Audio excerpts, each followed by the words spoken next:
1923, not long after Universal found out Carl Langley opened his magical movie city to the world. Mysterious magnate Maxi Deville opened at Maxi's doorstep. And the rapacious rascal was snatched up by the long arm of the law. After a lengthy trial, when Maxi's devilish deeds were finally exposed, the judge handed down a sentence of death.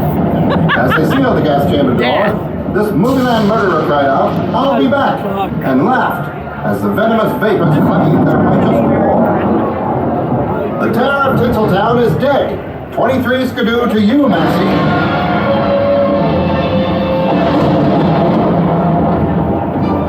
Universal News, the talk of the world. The talk of the world. The Devil of Angel City, Hollywood. To many, a city of dreams. To some, a hell-tropolis of nightmares.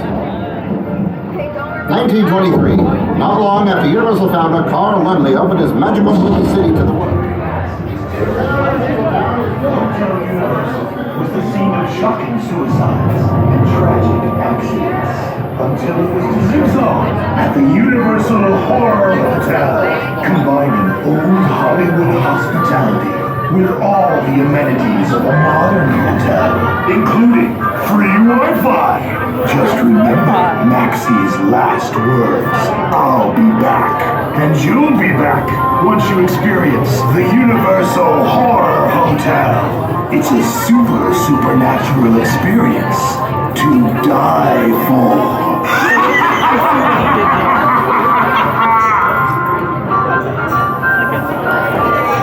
Welcome to the Universal Horror Hotel, the oldest and most infamous hotel in Tinseltown. Our horrific history